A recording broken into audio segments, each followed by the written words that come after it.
give your woman her check before she beat your ass, nigga. Like I fucking said, quit fucking playing with me, nigga, before I pull it out on your dumb ass.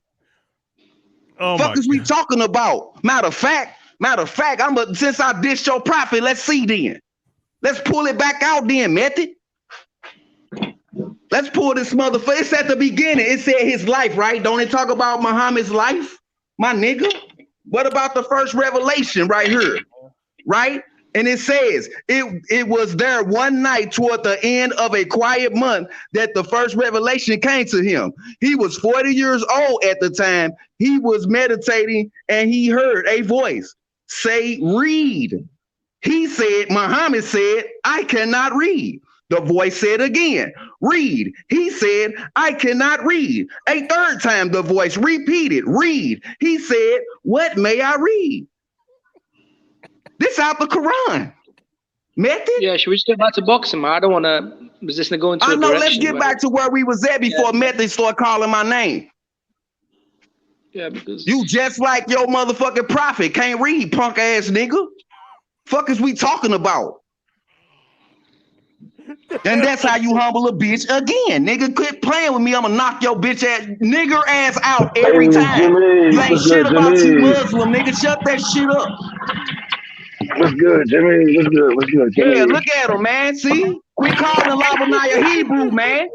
Quit calling Labanaya Hebrew, bitch ass nigga. Quit fucking playing with me. Yeah, let's just get back to boxing. Yeah, let's get back to boxing, man. Yeah, let's get back to boxing because he's scared to take off that skull cap and show us that scalp. Fuck ass nigga. What were the topics that we were talking about? No, look, I'm we was talking about Earl Spence. What I was listening to before a motherfucker said something but said Hebrew. I was hearing Jimmy cook this shit out this nigga in the dark. Put your avatar back up there. We tired of looking at your ugly ass, nigga. And it's gonna say method in the dark. That's what it's gonna read, nigga. Quit fucking playing with me, little ass nigga. Now show your height. Put the motherfucking phone on the floor and show us how tall your little ass is. Punk ass nigga. Hey. Yo. Hey, look, you know what? Yeah, look. Man, every fucking time, nigga, talking about he undefeated, bro. He knew what was up. I told him, man, quit playing with me. I didn't even want to jump on her. I was just listening, bro. I mean, Hebrew, if you think about it, if you run away before the ass whooping is, completed, technically you are undefeated. if you run away before the ass whooping is finalized, you know what I mean? On paper, you're undefeated, aren't you?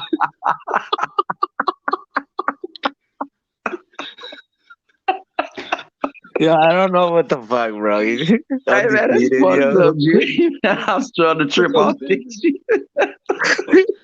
Yo, that's like zero energy, bro. Zero energy, bro. Messing, man. So someone says, you whooped my ass, and your butt will be like, oh, you didn't finish, did he? So it don't count. Bro, who knew, bro? Every time I get in an argument with Method, I'ma just go, bro, I'm gonna call Hebrew, motherfucker. I'm gonna call him right now to get on the panel, bitch. Watch yourself. You ain't gotta call me. You already know how to do it now. All Method man, do. I don't know shit about the Quran, bro. Man, well, come on, come up here, Rakesh. I got something because I overheard your bitch ass talking, trying to cook me too. Bring your little stinking ass on her. What did Method do? Did he insult your religion? No, I'm talking about Rakesh. He was over there trying to cook me while I was cooking Method, talking about the homeless. Bring your bitch ass on her too. I cook both of you. You dead at Method in the dark. You dead, nigga. Show ass on, nigga. Go get Rakesh. Bring your ass on her. You should be backstage already. Bro, I'm waiting for Q the God, bro. Like, I swear to God, bro. Like, the fuck I don't you mean? I don't know what you and your motherfucking wife got the same armpit hair and same amount. Bro, Q the God, bro. Like, get the fuck out of here, bro. What you talking about? Q the God, bro. Even his fucking name is ridiculous, bro. Q the God. Your motherfucking country is the motherfucker that use the less water. So I know you motherfuckers ain't taking no baths over there. All right. 23 million gallons, motherfucker. Everybody's wasting billions of gallons of water. You motherfuckers ain't wasting shit. Y'all some Vikings. Y'all brush with the same water, shit in the same water, all that shit. And y'all use all the same water in that day. Nasty motherfucker. So go get your figs and mush motherfucking noodles and get that shit and get with. Where Rakesh at? I'm talking about Rakesh. Man, Rakesh, he ain't gonna come. You don't want this motherfucking smoke, nigga. You fucking merchant. Better travel your ass back on that boat some motherfucking word, nigga. Talking that shit. I know about you too. Oh shit, my nigga Taco coming on. Salute, Taco. What's up, man? Where the real motherfuckers at? I'm tired of these goofy ass niggas, man.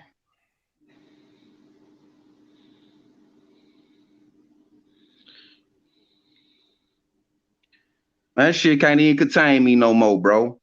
These niggas goofy as hell, man. Well, I'm tired of waiting for Q the God, man. I'll be back later, man.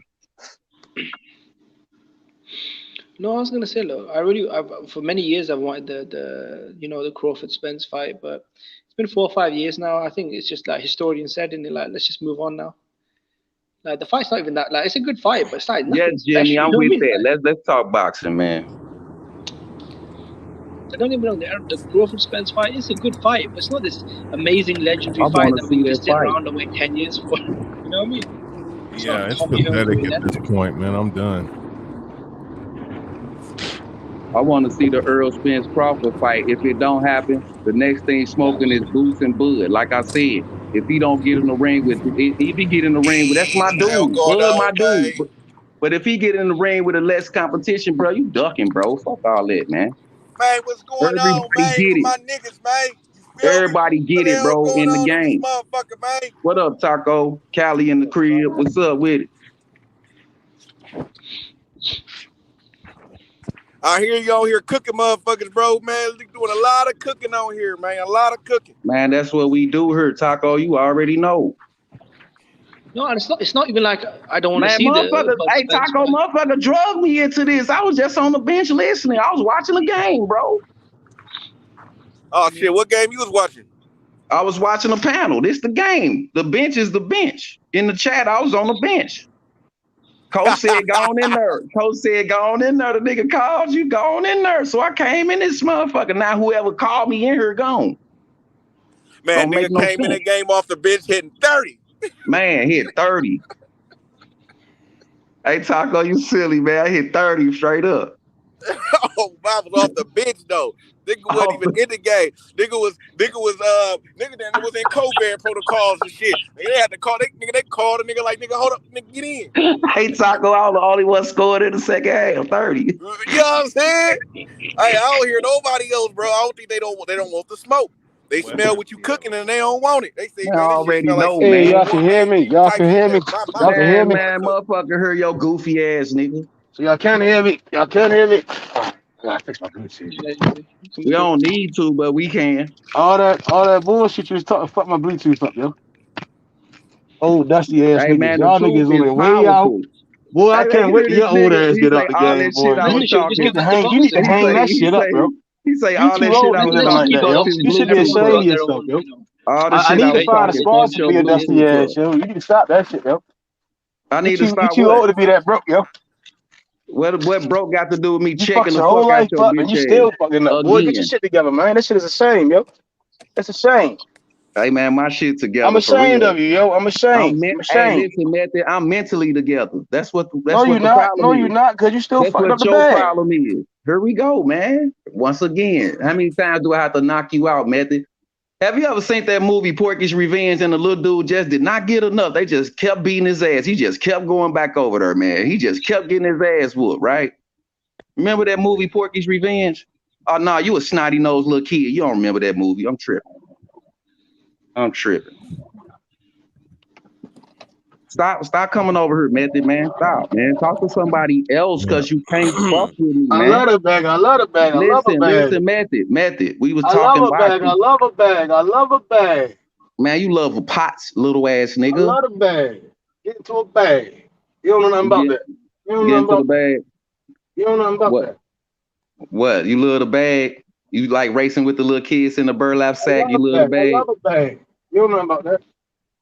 Okay. You love them bean bags. I love a bag. Jack and the Beanstalk, man. That. You a fairy tale, Method. Yeah, I don't know about that. You a fairy tale, straight up. Tinkerbell, you know man. I know you, man. Stop this nonsense. Stop it. I told you the only thing I want to hear I love a bag. Boy, you're your feelings. Method. Listen to him. Look, he sounds like a damn child now, man. You better stop it, man. You better stop it. Can I ask you a question? You can't ask me nothing. I need to be telling you where the bag is. Yeah, only question you be asking me is about where the bag is. So now we went to the life. So did I dish your profit, man? I love a bag. Did I dish your profit? Where the bag at? That's your old ass. By calling him an illiterate camel driver. Did I dish him or not? You asked me everything about how to get to a bag. You ask me anything to get to that Quran, nigga, and study. I love a bag. Love your Quran and love your God, punk ass nigga. I love a bag. That's how I know you an imposter, man, like the Quran said. I love a bag. He was talking to you, Method. That was about the children of Israel. He called you an imposter. Oh, shit. Straight up. Allah actually called you an imposter, bro. And some of them, they killed them, bro.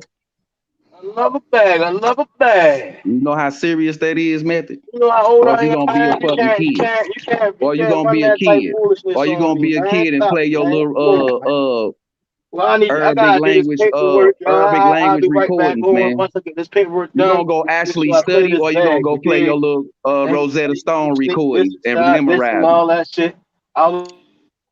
Answer the question, man. Why you can't answer no questions, Method? I just want to know, bro.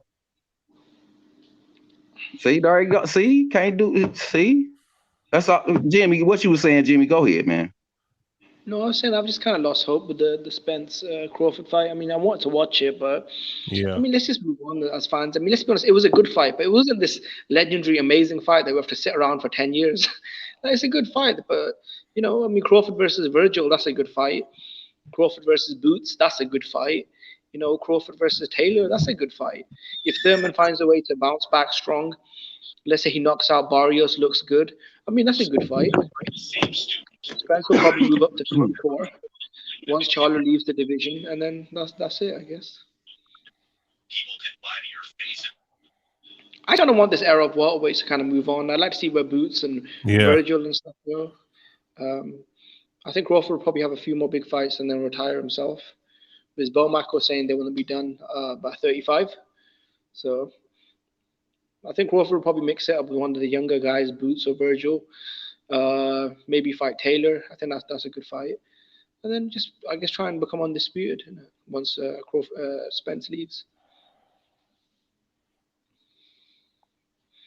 It's been 5 years, bro. Like, he's still cleaning up his side of the street. Like, it is what it is, isn't it?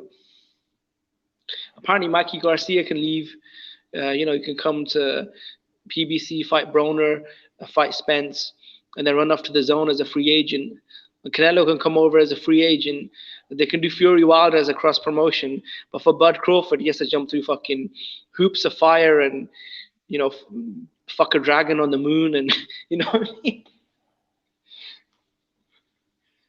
I don't know, man.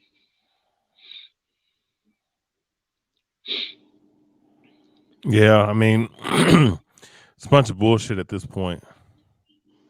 And I'll be honest, I don't even think Spence and Crawford are really in their prime, because in the Porter fight, Bud's legs didn't look as good as they were against Post. Hey, let me say this real quick. Paulo says Boots has to move his way into Mando. Kell Brook didn't have to move his way into Mando, but Crawford fought him. Amir Khan wasn't no fucking Mando. Neither was Jose Benavidez Jr., but he still fought those guys. So why Boots got to do all of that, but Kell Brook didn't have to? Amir Khan didn't have to do that. Come on, Boots man. needs to do is call him out more as well. Yeah, Boots needs to call him out more, not just once on an interview. He has been calling him out, Jimmy. Let's stop protecting fighters, bro. Now, real quick, H, would you get mad though if if he just goes and fights Josh Taylor? I mean, because why would he wait on Josh? Josh Taylor's still at 140, and Josh Taylor has listen. Josh Taylor still fights at 140. Josh Taylor still has a fight against Jack Catterall. So, what, he gonna sit on the sidelines and wait when he can fight Boots, who's already there? That's crazy, bro. This guy wants to go around Boots. Ain't no way around it, bro. Boots is available. Crawford is available. Make it happen. All that other shit, nobody want to fight this guy. He's the boogeyman. Stop it, bro. That shit is over with. Stop it. Boots been calling him out, Jimmy. Boots been waiting. Boots been waiting. He deserved a shot. Look at this shit. Low class I'm sorry, Hebrew. Then Paulo says, look at this. They won't fight Boots if not. So they gonna duck him then. If not, what? And people are cool with it. So they're not gonna fight him unless he's the mandatory. So they gonna sit there and duck him and avoid him. That's some bullshit. No, that's some bullshit. The man been waiting. He been waiting on the competition fights anyway. Like I say, Crawford my dude, but if he don't fucking get in there with any less competition, he fucking ducking, man. Fuck that shit, man. Everybody get it, nigga, including my fighter too, nigga. Exactly. I'm a boxing fan. Fuck that shit, nigga. Let's keep it 100, nigga. Boo's been waiting. Ain't no motherfucker trying to fight him. Ain't no motherfucker. Ain't no motherfucker trying to fight him. Paulo says they will duck. Who is they? Put a name on it. We're talking about Terrence Crawford. So you're saying Terrence Crawford will duck. That's what you're saying. Or you don't want to say Terrence Crawford because he's being protected. No, I ain't protecting no motherfucking body. So Terrence Crawford will duck. So why you won't put the name on it? We talking about Terrence Crawford versus Boots. Terrence Crawford is a champion. Jaron Ennis is the best available. Which one is it? So Crawford will duck. So put a name on it.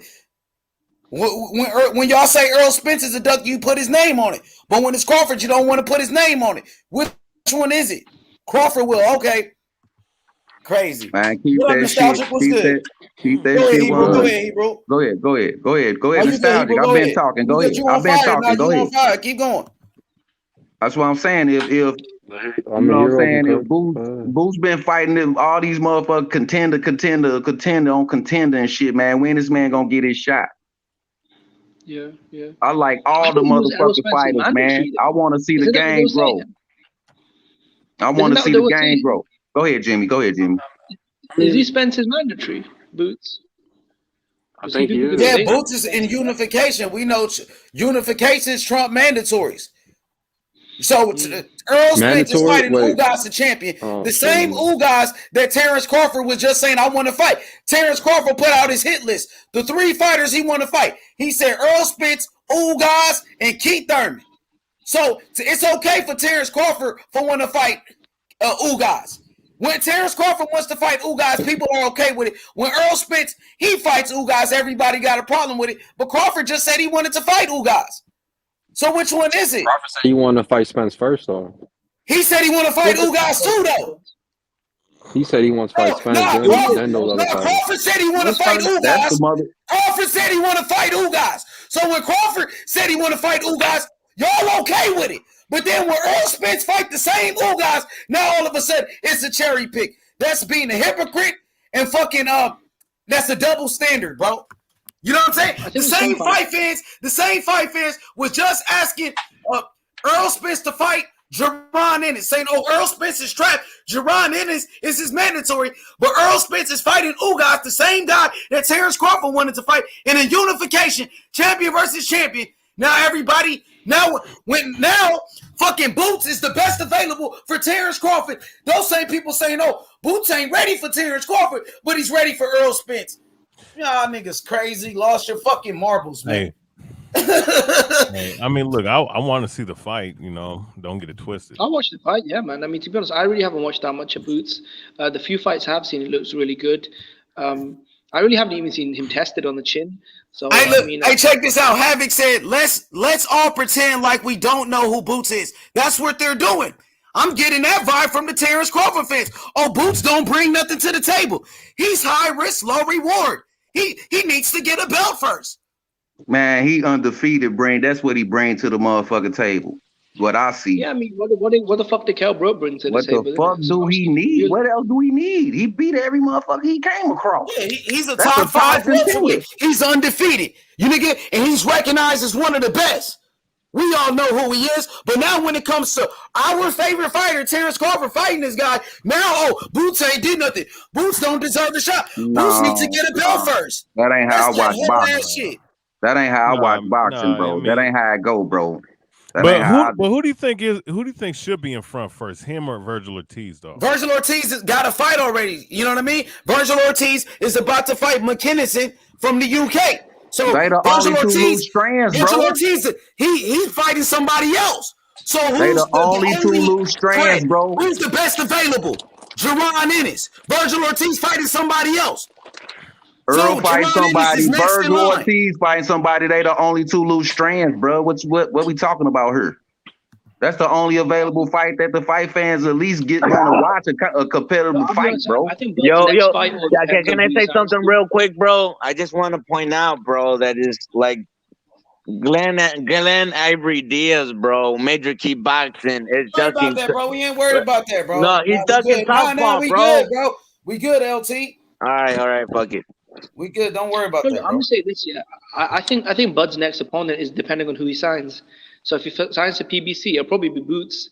If he signs to the Zone, it might be Virgil Ortiz, maybe. If he stays with Top Rank, I guess he'll have to wait for Taylor. It really depends on who he signs with. So it's just one of them. Innit? If he signs to the zone, he might fight someone like a Progress or maybe a Virgil Ortiz. It really all depends on what network he signs with, what promoter. So he's a free agent, so we'll see where he goes. Because if he doesn't sign to the PBC, and so you saying fight Progress, a guy who the last fight was at 140 and not fight Boots. Boots was ranked in the top 5. No, Boots was ranked in the top 5 in the welterweight division in every sanctioned body. Don't fight him and fight Regis. That's crazy. He needs to fight Boots. Boots is the best available for all of those fans. I mean, I find it kind of funny because I like Terrence Crawford. I'm a Terrence Crawford fan, but Terrence Crawford got a lot of fanboys. For those fanboys that was talking all that shit, this nigga's a boogeyman. Nobody want to fight him. Well, Boots want to fight him. Everybody energy changed, man. The whole fucking energy completely changed. I want to see that motherfucker fight. Fuck that. Everybody want to see that. Champion versus champion. Why not? Damn right. How long Boots been at 147? Yeah, I mean, look, that fight should definitely, that fight should definitely be made, And that's what Boots is calling for. Boots said he want Crawford. Boots said he's better than Crawford at everything. Where's the smoke at? So who chasing glory here? Boots has to pick one guy and just stick to him. Like he went to Spence. Now he want to fight anybody who got a belt. Why he got to pick one guy? So he can focus. Why not? I'm saying why you got to pick one guy to protect another one? Nigga, it's free smoke. Anybody can get it. What kind of shit is that? That's right, bro. Since he said Spence's name, he can't say Crawford. Y'all niggas that scared of Boots? I'm a Terrence Crawford fan. Nigga, let's make the fucking fight happen. Niggas that scared of Boots that Boots gonna beat this nigga. Oh, he called out Earl, so he can't call out Crawford. He gotta pick one. All of a sudden, he got all these rules and shit. That shit is weak as fuck. It's free fucking smoke, nigga. This is boxing, nigga. Anybody can get it, nigga. Fuck out of here. Why the fuck he gotta pick some motherfucking body? Bro, yeah, before Boots gets in, bro. Hold on. I want to say, bro. Before Boots gets a chance, Virgil Ortiz deserves a chance before Boots, man. Virgil is fighting somebody named McKinney.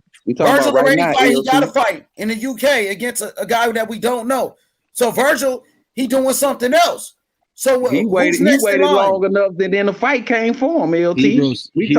I'm saying that so he can become the mandatory for one of those belts, whoever belts. Why you got to be the mandatory? Was Kell Brook the mandatory? Was Kell Brook the mandatory when he fought Terrence Crawford?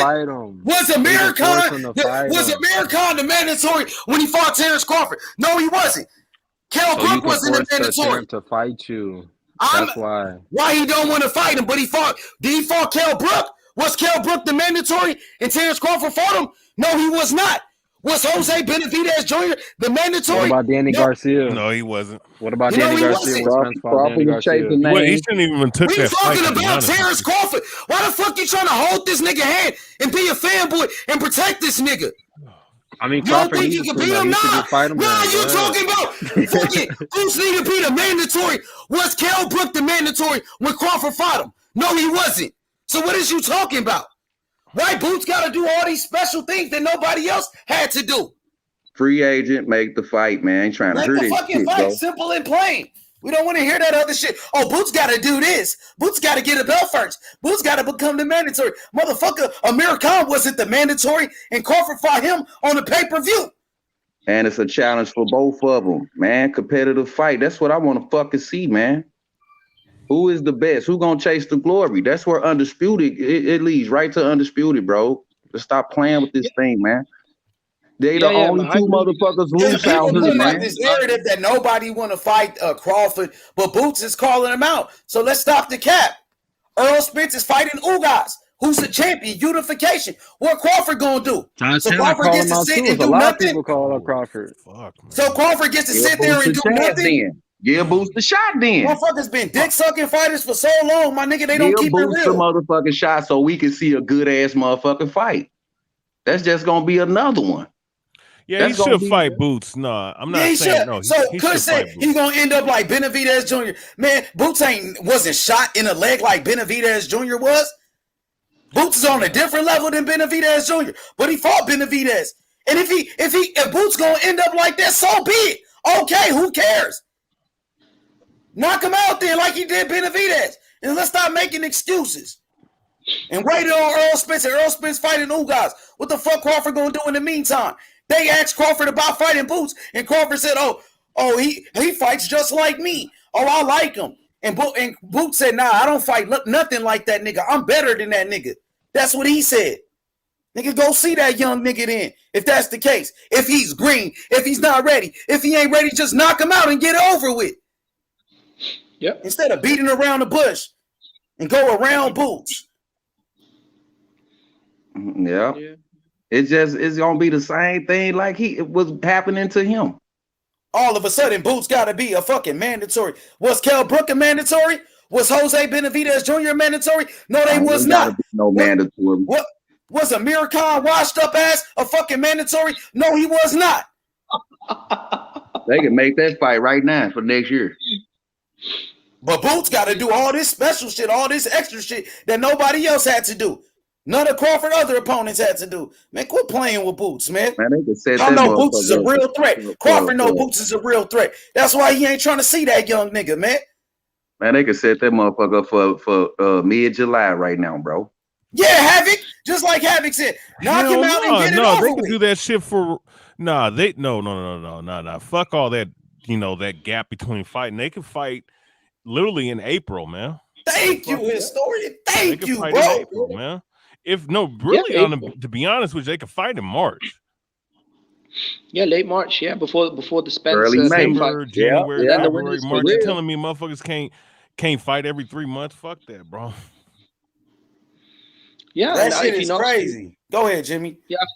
Yeah, mate. After he beats Boots, then he could, we'll see what the landscape is. Because I don't think the Spence fight will happen. But after that, you could fight someone like a Virgil Ortiz, a Josh Taylor. But the Boots fight is the one that should happen next. Because look, they're both free. They're both, obviously undefeated fighters. One's a top contender, the other's a champion. It makes really good sense. Man, that's 2 fights we can get to see, man. Yeah. After the Ugas fight, you know what I'm saying? He could fight. Crawford could right now could be trying to get that Boots fight or the winner of that Virgil Ortiz or whoever he fight. Which I'm thinking Virgil gonna go smoke the dude and he gonna still be waiting too. So you know what I'm saying? He could be. You can have 2 motherfucking fights if you beat Boots, though. You know what I'm saying? But I see that's a 50-50 fight to me. That motherfucker, that's a lot of. I want to see that fight bad, no motherfucker. Now I'm looking at that fight like the Earl Spence motherfucker Crawford fight. It's the same motherfucker competition. So if Bud smokes him, then we get a lot of credit. I'm sorry, look at this foolery. Paulo says it will be Crawford Josh first. And fucking Josh Taylor still at 140. So this nigga gonna wait a whole year to fight Josh Taylor instead of fighting Boots. It's gonna be Josh Taylor first, not Boots, and Josh Taylor fight at 140. He's not even in the fucking weight class. How is gonna be Josh Taylor first? Y'all know Boots is a real threat. You know what I'm saying? Y'all know Boots can knock out Terrence Crawford. That's why y'all niggas put in all these roadblocks and try to make this man duck Boots. Look, I thought y'all was Terrence Crawford fans. I thought y'all was real Terrence Crawford fans. Y'all don't think Terrence Crawford could beat Boots? Y'all don't have any faith in him? Oh, he gotta wait for Josh Taylor for a whole year to go fight. When Boots is right now calling his ass out. Fake ass. I want to see that fight. And they don't want to see it. The Terrence Crawford fans don't want to see it. But they wanted Earl Spence to fight Boots. But now when it comes to Crawford fighting Boots, oh no, he's not ready. He's all these excuses. Oh, he's not a champion. He got to get a belt first. Oh, he's gonna fight Josh Taylor who fight at 140. Why would you even mention Josh Taylor fighting at 140? Hey, ain't that the same thing he motherfucker said to him? Why the fuck would they even mention Josh Taylor and Josh Taylor still fighting at 140? I think it was Josh Taylor confronted him in the hallway and he called Bud out to his face, saying I'm moving up to 147 next and I'm gonna hunt you down. Exactly. Look at Tony. Boots beats Taylor. Boots beats Josh Taylor. Fight the toughest motherfucker out. Boots is already ranked in the top 5 in your fucking weight class. Fight Boots. I want to see. Wait, here you go. Oh, you're gonna fight this guy first. Well, this guy deserves a chance before Boots. All these goddamn excuses. You know what I mean? Crazy. Josh Taylor got to fight. What is you? Paulo, what are you If talking Josh about? Taylor, You just running your mouth now. Now you saying Josh Taylor moving up. Josh Taylor fight at 140. He still got to fight with Jack Catterall at 140. Yeah. He hasn't even fought Jack Catterall yet. And you talking about he moving up. That nigga still at 140. He gonna move up in a year. if that's the case, So you gonna then wait a you might whole year well. to fight that nigga. Terrified, man. If This that's shit the case, is if he moving up, embarrassing, if bro. Josh Taylor moving up, he might well fight Boots first. Then When it's their favorite fighters, all type of excuses. When it's time for your favorite ain't fighter no to go fight motherfucking against excuses Boots, for no now, fighter with me. he got to fight Josh Taylor first. But y'all just wanted Earl Spence to fight fucking Boots. But now since it's Terrence Crawford, since Earl Spence fighting the champion and Ugas, now, he got to, don't fight Boots. Now, man, motherfucking, man. Crazy, man. He didn't call Spence. He called Crawford. Yeah, motherfucking Boots called out Crawford. They said, he didn't call out Crawford. He called out Spence. He called out both of them. So it's okay when Boots call out. Listen, Hebrew, it's okay when Boots call out Spence, but when Boots call out Crawford, motherfucking change their energy now. When he call out your favorite fighter. Sad, man. No, let's go. Let's get that fight. Let's get that fight. I want to see that motherfucker fight. At?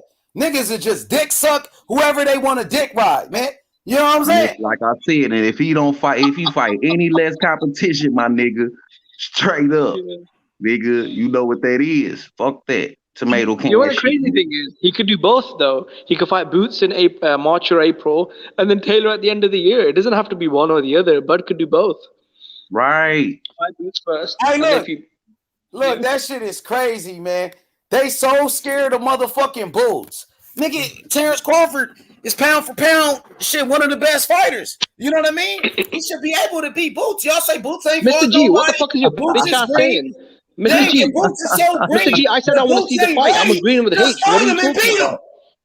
If Boots ain't ready, just fight him and beat him, nigga. Stop protecting these fighters, holding their hands. Earl Spence fighting Ugas, a fucking champion in the unification. Who the fuck Terrence Crawford fighting? He don't have a fight. But y'all niggas some dick suckers, some dick riding ass bitches, bro. It's some fake ass boxing trying to push a motherfucking narrative.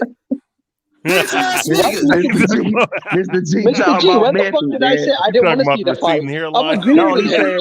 He said, Mr. G, I'm agreeing with H. Jimmy, calm down, Jimmy. He wants you to especially this watch. nigga Boots said he'll knock out Terrence Crawford. Boots said he's better. But y'all niggas ain't got no smoke for Boots. Earl Spence fighting Ugas. But y'all Jimmy so worried about you to watch already got a fight. Especially Jimmy, watch. Nigga, Boots ain't got a fight. Keep that same energy with Boots. Oh, my bad. They say Boots, high risk, low reward, huh? That's what they on. You feel me? You feel me, Havoc? All of a sudden with his Boots, nigga, whole energy changed. These niggas turned pussy when it came to Boots. That shit like the courtroom age. Nah, we can't get said by this nigga high flight. Oh, yeah, that's what it is. Just like that.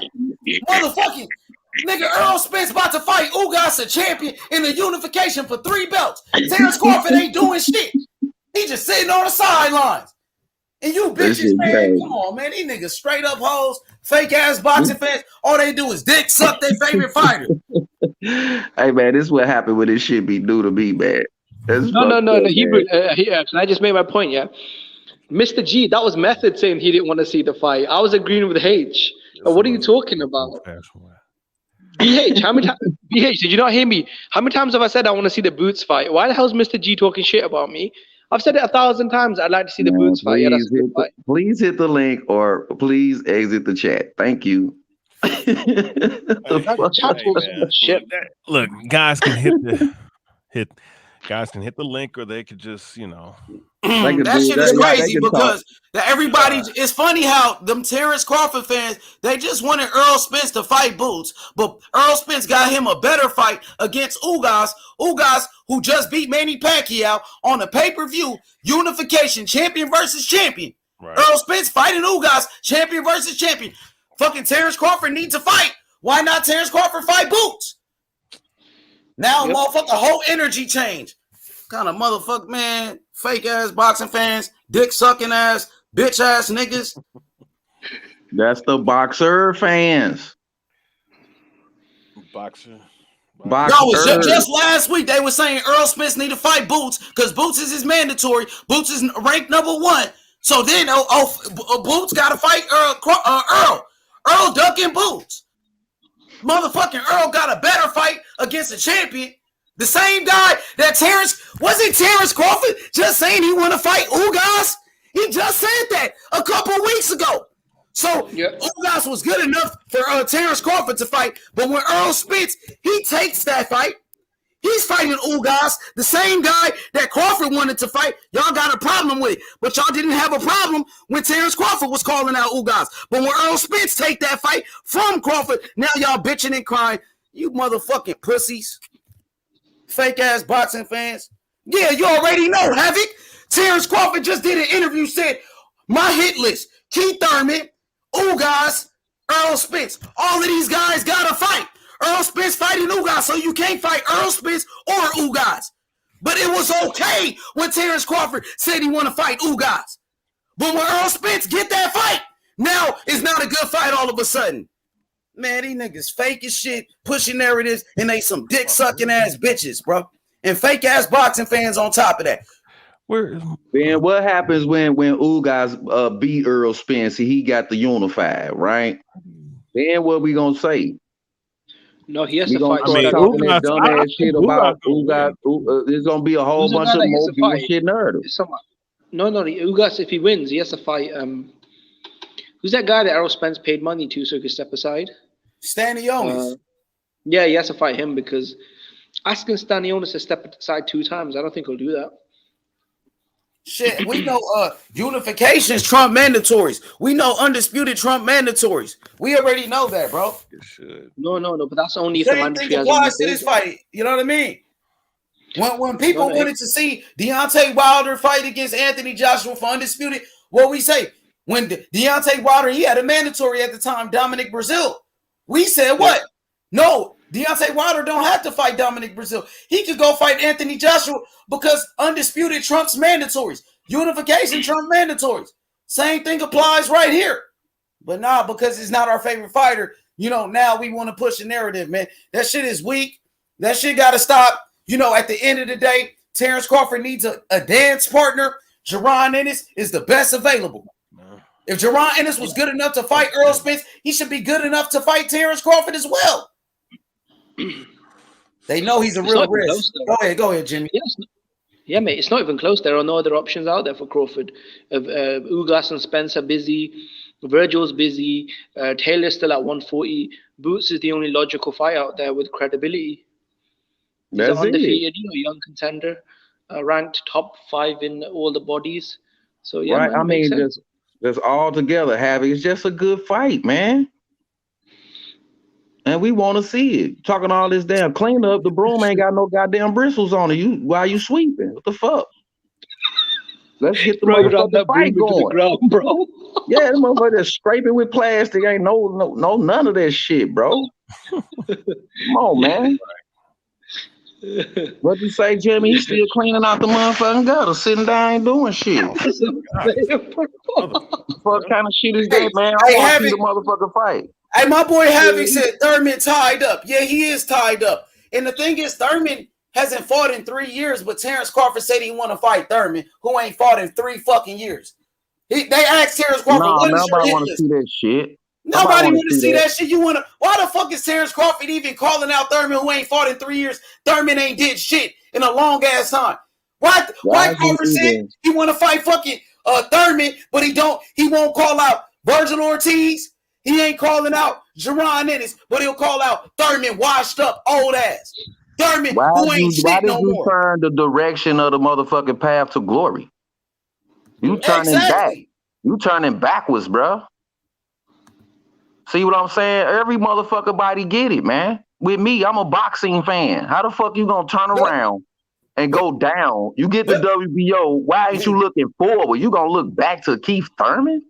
Exactly. Nah, bro. Boots should be that young boy. Should be your next motherfucking challenge. And it's gonna be a test for him. Smoke, but that's the type of smoke swear I'm that looking Terrence for. Crawford is a boogeyman. Nobody want to fight him, and Boots want to fight him. Boots, shit. Sean Porter just fought him. Motherfucking Virgil Ortiz been calling him out. When it comes to their favorite fighter, these niggas become fucking, matchmakers and managers, fanagers all of a sudden. These motherfuckers, put their favorite fighter in protective custody. That's what it is. But listen, say for example, if motherfucking Earl Spence, say if Terrence Crawford was fighting Ugas, these same people will say it's a great fight. Oh, Terrence Crawford going for unification. He going for another belt. He's fighting the champion. That's what y'all would have said if that was Crawford doing what Spence is doing. But now you got to keep the same energy. Now, if Terrence Crawford was to fight Ugas, y'all would be telling Earl Spence to fight Boots. They will be telling Earl Spence to fight Boots. Because that's the only strand that's open. That's it. He the only open motherfucking source. Hey, look at this. Look at this. Paolo said Crawford will get an easy touch, then fight Josh Taylor. That's some weak ass shit. So you saying Terrence Crawford is looking for a cherry pick? He's looking for a fucking cherry pick. Fucking oh my God. And then he's gonna go fight Josh Taylor, then move up, and he's not gonna fight Boots. That's amazing. Yeah, I heard he might. That shit is ridiculous. That's what I'm saying. I'm reading online. He might fight, Robert Guerrero. No, don't this go shit for is crazy, bro. This shit is backwards. crazy. This nigga Terrence Crawford will take an easy touch. An easy touch. Fanagers. Dick sucking. Y'all doing the same thing as the LDBC. The same way the LDBC dick riding Earl Spence and being fanboy for him. Y'all niggas some Terrence Crawford fanboys and some dick suckers like them.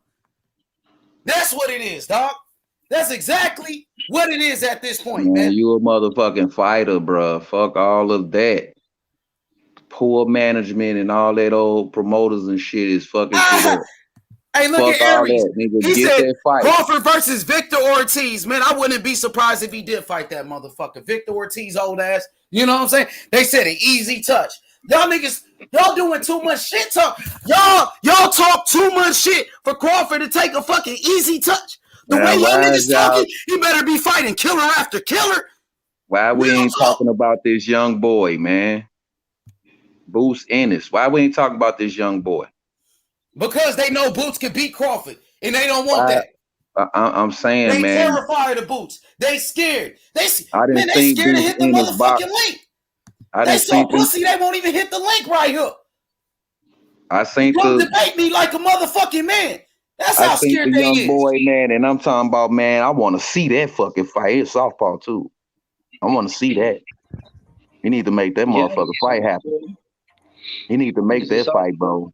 That's all that's left, bro. Or you ain't chasing no glory. You ain't chasing no other options. I seen Terrence Crawford chase glory. If he want to stop now, then I gotta stop. That's what they say. Take an easy touch. Crawford gonna take an easy touch. After y'all talked all that shit like somebody duck him, and this the nigga that's looking for an easy touch. Bro, if he lays up with an easy touch, bro, then that's when I'm done. Yeah, bro. I don't want to see him fight now. But someone told me he might fight Robert Guerrero. Robert Guerrero. That nigga just said Robert Guerrero. And they said Danny Garcia ain't never beat nobody, and Danny Garcia beat Robert Guerrero for a fucking belt. And when Earl Spence beat Danny Garcia, they said Earl Spence ain't fought nobody. Danny Garcia's a nobody. Do you think Jose Cita Lopez is better? What about Jose Cita? That's what happens when motherfuckers just fanboys start dick sucking all day. You get caught up in the trap. Hey, what about Jose Cita Lopez? That's what happens when motherfuckers start dick riding and start fucking fanboying. They get caught up in this trap. H. Nah, he's not gonna fight Adrian, bro. Can you guys hear me? Can you guys hear me? Y'all motherfuckers protecting your favorite fighters, bro. When it was Earl Spence fighting Jerron Ennis, y'all was okay with that. But when it's Terrence Crawford time to fight Jerron Ennis, niggas quiet, they shook, making excuses. Come on, bro. Now it's time for an easy touch. It's time for Terrence Crawford to take an easy touch. H, can you hear me? Yeah, I can hear you. Yeah. How you doing then? You're all right. How are you doing? Yeah, I want to see Crawford boots. Of course I do. But I'm just being real. It's not going to happen. It's not going to happen. Why? It's not going to happen because he's not going to take that risk. because he's not going to take the risk. Yeah, Too okay, dangerous. that sounds like a duck. That's where I'm at. Like a duck. I'm on So mute. yeah, it is a That duck. sounds like a straight up duck. I don't ride with that. You don't want to be Virgil great. Ortiz, my friend. Of That course sounds- I do. I want to fight Boots. Yo, if is I that was Paulo? Crawford, I would want to fight Boots. Yes, but he is gonna duck. It's too dangerous. As far as I'm concerned, he's going to fight somebody, a lesser man now, next, while Catterall fights Josh, and then they'll meet somewhere like August or something, because Josh has been calling out Crawford forever. Has he not? No, but mate, Josh is fighting. Yeah, but Josh is fighting Catterall in March. I know So he's what's fighting Bud him in gonna March, do? but I know what you Hold mean. on, In the hold on, meantime, man. Hey, Mr. G, but bro. in the we meantime, all he'll get an lions in easy here, bro. touch. Hold up, I bro. think We in the all meantime, lions Mr. G, in why don't here, you get your bro. fucking pussy in the chat? Mr. G, Bro, why don't we you all jump on the live, lions you in fucking here. faggot? Now come get on this panel and But see you how get much what I of mean? how many more lions in here. Talking about Jimmy. Ace playing this lions, nigga. Bring your Jimmy, ass in in. the You gonna see where the lions at. In the meantime, Crawford will fight somebody, a lesser guy. That's what I predict. It's not what I want. Let's get this straight. Of course, I want to see the best fights. I don't want to pay shit pay-per-view. But what will happen is he'll fight a lesser guy and then fight Josh. What my prediction, I'll stand here and all you guys remember this. Crawford will fight Josh before Boots and Spence. Don't ask me why, this, that, and the other, but that's what's going to happen. He won't fight Spence yet because that's going to be marinated forever, and he won't fight Boots till he has to. No. I As don't in, agree with you though, gets a because he told Bob Mando. Arum to his face. He told Bob Arum to his face, yeah, that he's going to move on, that the Top Rank relationship is over. So if he's going to leave Top Rank, why would he fight? I'll be honest, I don't think he'll fight Taylor. Yeah, I don't think he's a fighter. Taylor, Because no? I used to think that as well. But he told Bob to his face, yeah, that our relationship is over and he doesn't want to sign again with Top Rank. So why would they give him Josh Taylor? I don't think he'll fight, So you think he won't fight Josh because of the business side of things? And No, it's not the business. It's because, he told Bob Arum that our relationship is over. Remember on stage when he kind as of in said business. Bob Arum? As in being with He Tom said you couldn't get Rank me the and big all, fights. and well, yeah. When he says big fights, he means Pacquiao, he But means he'll be a Spence. free. He said, look, you couldn't get me those fights. You couldn't get me those fights when I was with you. So why would you, I don't think I'll fight Taylor, to be honest. Yeah, I think he will. I really do. I mean, obviously, I want to see a Boots. I want to see him against Virgil. Virgil's my guy at that division. Yeah, I like Virgil. I would want to see him fight Virgil, for instance. I don't think or about Boots Boots. either. I don't want to see it, but I'm being realistically, it's not going to happen. Salute. What's Obviously, we going want on, it bro? to happen. Yeah, because it's never happened that way. Historically speaking, it's never happened that way. The champions don't fight young, dangerous, undefeated prospects unless they have Yeah, to. that's Right. what So when they I'm don't trying fight to say, them, is and that a that's why death? I was. Hold on a minute, and that's why I was saying that he's going to have to get himself in position, unfortunately. And they're only fighting when they have to. Because they're scared. Yeah, because Did they're Amir scared. Khan have to do Of course that? they are. Did Amir Khan have to do that when Terrence Crawford picked Amir Khan? Amir Khan wasn't the mandatory. Kell Brook wasn't his mandatory. Jose Benavidez Jr., he wasn't his mandatory, but he still fought those bums. Right. So Boots got to do all of that extra shit. But Boots is Those are easy fights, another animal, though, isn't he? Hey, He's those are another easy animal. fights. Scared, so niggas scared of Boots then. This I where agree. I'm He at with is it. scared, and that's why I say I don't say believe he's that, scared bro. of I don't Not believe that. scared, but it's 100%. dangerous. It's not But necessarily I scared. thought It's Crawford a was the dangerous boogeyman. fight. I thought Crawford was the boogeyman. Nobody wanted to fight him. Everybody was ducking him. But Boots got to do all of that to get a fight? Nah, It's the same way David Benavidez. They say he's a boogeyman, but he won't fight Morrell. That shit is It's crazy, just one of man. them. Boogeyman Niggas, getting hey, hunt. man, It's the same way people say David Benavidez. Listen to me. I got Jerron Ennis knocking out Terrence Crawford. Knocking No, his I ass out. don't see it. That's why niggas don't want to bloody see him. good- he's If got a so bloody easy, good fight him chance. then, nigga. If he's so easy, knock him out then. Let's see it. I don't see that. Knocking his ass out. That's why niggas don't want to see Boots in this, nigga. Oh God, nigga. Philadelphia, stand up. I'm talking about all the great champions from Philly. Bernard Hopkins, Joe Frazier, Sonny Liston, all of them. And Jerron Ennis, nigga. We coming. Meldrick Taylor, motherfucker. We out here. Hey, Paulo, put Sign me up aside the for business, Crawford. Paulo. Do you want to see the fight?